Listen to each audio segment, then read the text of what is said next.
With me now to discuss all of this, Robinhood co-founder and CEO Vlad Tenev. I mean, you hear about people making $1 million in a day, and everybody wants to jump on prediction markets. How safe is yours? Are you scraping it for any kind of weird activity, weird trading action?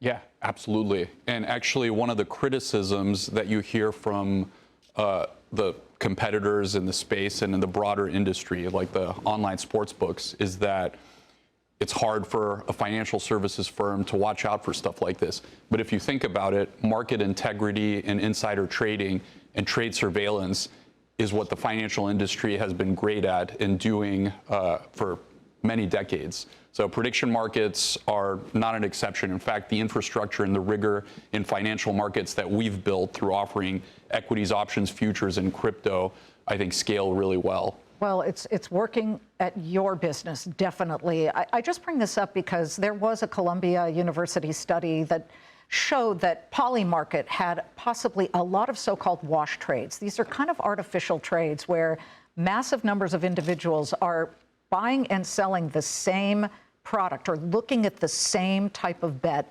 and it's artificial. It skews things. So what is it exactly that Robinhood does to ensure that that doesn't happen? Well, I think one of the downsides of these on-chain offshore products, which, you take the good with the bad. Polymarket is based off the United States. It's a decentralized crypto protocol that anyone can participate in. So the openness of it is counterbalanced by the fact that, it's a little bit of the Wild West. And Poly is entering the U.S. through a regulated offering, and I know Shane very well. But the advantage that we have is we're a regulated CFTC offering with all of the controls and surveillance that entails. And I think that when people participate in a financial market, they want to know that market integrity is top of mind. And we continue to invest a lot in making that better and more robust. Let's talk about your user numbers. They have skyrocketed. If you go back a couple of years and then you see where you are now, what do you think is going to be the next big thing that really attracts people? Because crypto was definitely the past 2 years, right? And recently we had this crypto crash starting from the peak in October when Bitcoin was at 126,000, and it fell pretty precipitously. It's come back a bit now, but give me a sense of how that has affected trades in crypto. Yeah, I think the great thing about Robinhood, we're a diversified business. Yeah. I mean, you mentioned prediction markets have been ripping.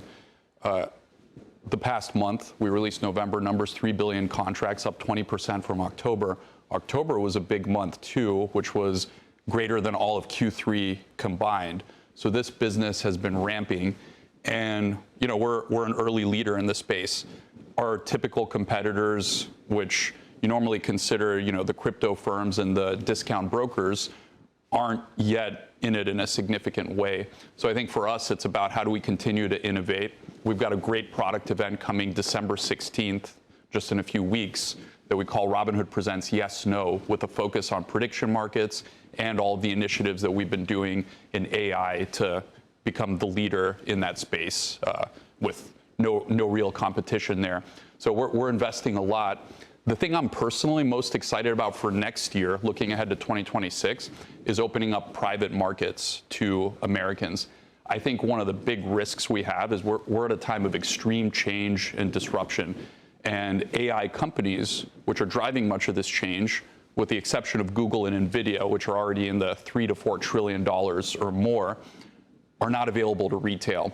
So we want to make sure that anyone can invest in private companies. And we think that nobody else is really making an attempt to democratize that and make it available to retail. You're thinking about pre-IPO type of companies. Yeah, and we're a leader in IPO for retail, but we want to go earlier because these companies are staying private in the valuations of hundreds of billions. We might see our first $1 trillion private tech company in the not too distant future. And I think what that means is the retail investor is shut out. And a lot of that appreciation is going just to a small handful of wealthy insiders that just keep getting wealthier.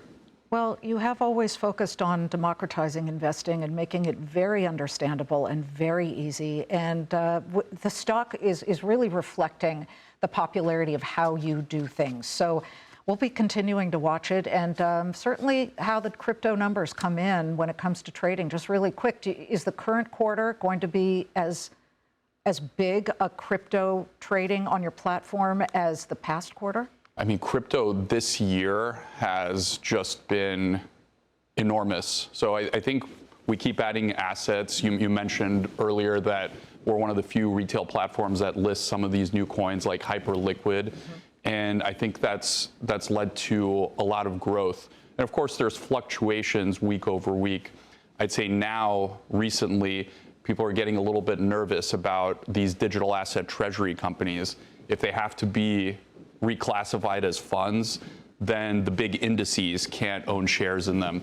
And I think that's led to a little bit of consternation in the market. But cryptos continue to be strong for us. Deposits are strong, and our users are putting more money in the platform and trusting us for their very serious financial needs, not just their trading. So yeah, I think the retail investor is alive and well in this country. Yeah, don't count out the retail investor, and don't diss the retail investor. No way. Not around here. Let's not do that. Good to see you, Vlad. Thank you so much. Always a pleasure.